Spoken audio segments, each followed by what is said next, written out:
జిల్లాలో maximum damage ఏదైతే ఉందో సార్ మన పబ్లిక్ ఇన్ఫ్రాస్ట్రక్చర్లో రోడ్స్లో జరిగింది సార్. సో దాంట్లో ఇప్పుడు ఎస్టిమేషన్ తర్వాత సార్ వర్క్ మేము టేకప్ చేస్తాం సార్. దాంట్లో కొంచెం మనకు స్పీడప్ చేస్తే సార్ డిపార్ట్మెంట్కి చెప్పి సార్ మనకు ఫాస్ట్గా సార్ రిపేర్ జరుగుతుంది సార్. ఎందుకంటే కొన్ని మేజర్ రోడ్స్కి సార్ మన దగ్గర డ్యామేజెస్ ఉన్నాయి సార్. సో అది ముఖ్యంగా మెయిన్ సార్, అది మన దగ్గర సార్. రెండోది సార్ ఇప్పుడు మన జిల్లాలో సార్ అగ్రికల్చర్ ఏరియా ఏదైతే ఉందో సార్ అక్కడ కొంచెం నష్టం ఉంది సార్. సో అక్కడ కూడా టైమ్లీ మేనర్లో సార్ ఇన్స్ట్రక్షన్స్ వస్తే సార్ డిపార్ట్మెంట్ నుంచి సార్. ఈ రెండు మనకు ఇప్పుడైతే సార్ మేజర్గా సార్. అదర్వైజ్ సార్ ప్రస్తుతానికి సార్ అయితే లాస్ట్ 24 hours నుంచి సార్ రెయిన్ఫాల్ కూడా రిసీడ్ అయింది సార్. అండ్ అందరం ఫీల్డ్లో ఉన్నారు సార్. సో ఇప్పుడు there is no issue as of now sir. Only ఇప్పుడు మనం ఫోకస్ చేయాల్సింది సార్ రిపేర్స్ అండ్ కాంపన్సేషన్ మీద సార్. సో సరే సార్. ఈరోజు గడిచిన 3 రోజుల నుంచి రాష్ట్రంలో అనేక జిల్లాల్లో ఉధృతమైన వర్షాలు, అతి భారీ వర్షాలు కురిసిన కారణంగా రాష్ట్రం అంతా ఈ వర్షాలకే అతలకుతలమవుతుంది. దీంట్లో భాగంగా ప్రధానంగా ములుగు దగ్గర నుంచి మొదలెట్టి ములుగు, భద్రాద్రి కొత్తగూడెం, మహబాదు, ఖమ్మం, పాట్లీ నల్గొండ, పాట్లీ మహబూబ్నగర్ ప్రాంతాల్లో చాలా సివియర్గా గడిచిన 100 సంవత్సరాల్లో వితిన్ 1 అవర్లో 42 సెంటీమీటర్లు వర్షపాతం నమోదైన సంఘటనలు ఎప్పుడూ లేవు. అటువంటి సంఘటనలు ప్రత్యక్షంగా చూడాలని గౌరవ రాష్ట్ర ముఖ్యమంత్రి గారు హఠావుటిన హెలికాప్టర్ పనిచేయకపోయినా రోడ్డు మార్గంలో నిన్నంతా ఖమ్మం జిల్లాలో ప్రత్యక్షంగా నష్టపోయిన ప్రాంతాల్లో పర్యటిస్తూ రాత్రి ఖమ్మం జిల్లాకు సంబంధించిన రివ్యూ మీటింగు అధికారులకు దిశ నిర్దేశించి మళ్ళీ ఉదయం లేచిన దగ్గర నుంచి ఇటు మహబాద్ జిల్లాకి కూడా రావటం జరిగింది.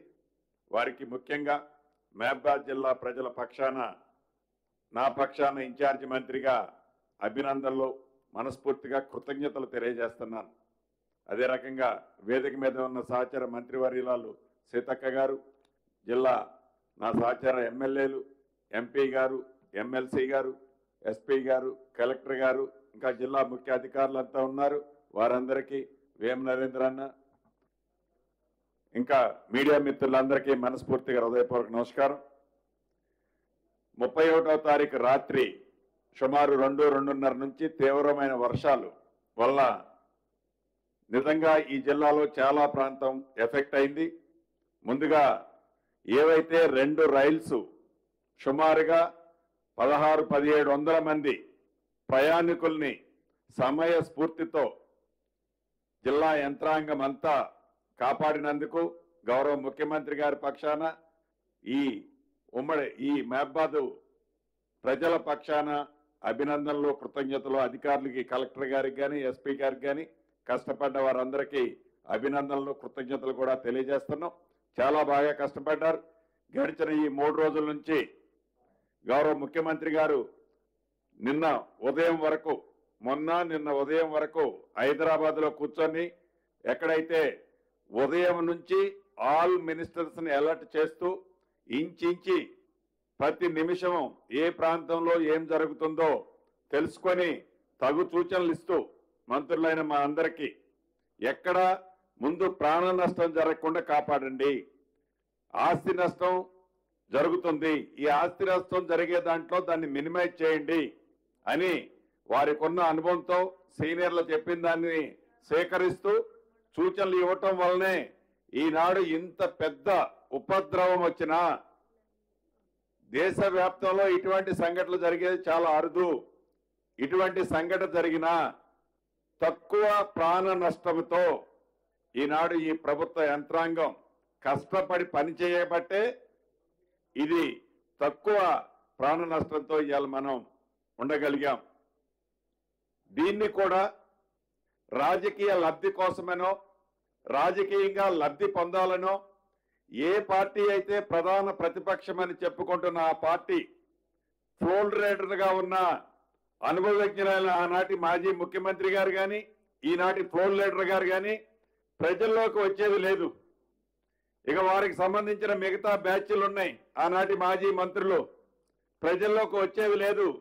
దొంగల పడ్డ 6 నెలలకి కుక్కల మురిగిని అన్నట్లు 3 రోజులైతే ఈ సంఘటనలు జరిగి ఈ రోజు అక్కడక్కడ వెళ్ళి ఏదో రాజకీయ లబ్ధి కోసం మాట్లాడటం తప్ప తగు సూచనలో సలహాలో ఈ ఉన్న విపత్తు పరిస్థితుల్లో ప్రజలను కాపాడే దాంట్లోనో సూచనలు ఇవ్వకుండా మేమున్నప్పుడు ఇది చేశాం, వారున్నప్పుడు ఇటువంటి సందర్భం ఎప్పుడూ రాలే. నిజంగా మన పక్కనే పక్క రాష్ట్రం ఉంది ఆంధ్రప్రదేశ్. ఉమ్మడి ఖమ్మం జిల్లాకు ఆనుకొని ఉంటుంది కృష్ణా జిల్లా. ఇక్కడ వరదే అక్కడికి పోతుంది.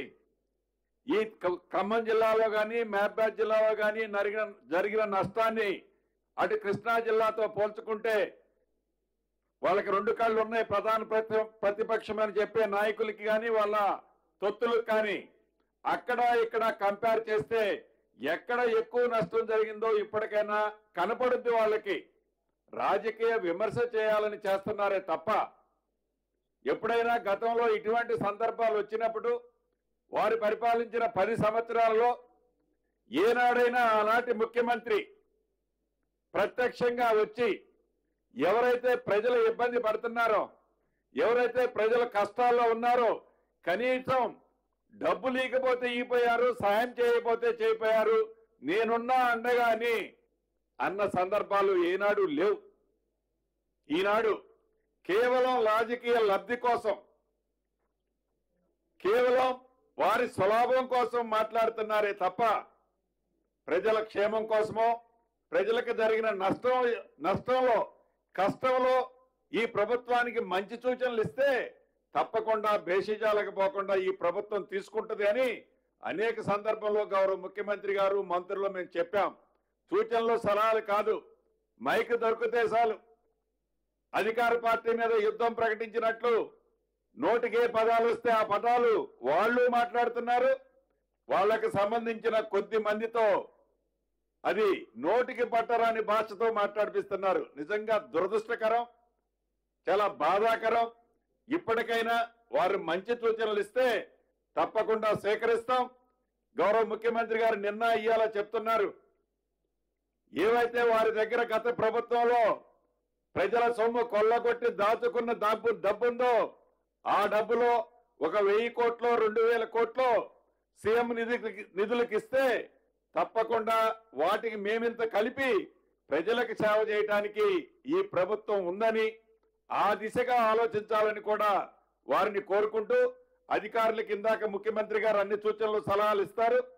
ఒకటి చెప్పేది, డబ్బు ఎంత ఖర్చైనా పర్వాలేదు, ఈ ప్రభుత్వం ప్రజల ప్రభుత్వం, ఇందిరమ్మ రాజ్యంలో పేదోళ్ళకి నష్టం కలగకుండా ఉండే విధంగా తప్పకుండా నేను కూడా టైం టు టైం ఇక్కడే ఉంటాను. ఇంతకుముందే గౌరవ ముఖ్యమంత్రి గారు కూడా నాకు సూచించారు, టైం టు టైం నేను సీతక్క ఉంటాం. ప్రజలకు ఎక్కడా నష్టం జరగకుండా కష్టం రాకుండా ఈ ప్రభుత్వం తప్పకుండా మీకు అండగా ఉంటుందని తెలుపుకుంటూ ఇప్పుడు సహచర మంత్రివారిని సీతక్క గారిని మాట్లాడవలసిందిగా కోరుతున్నాను.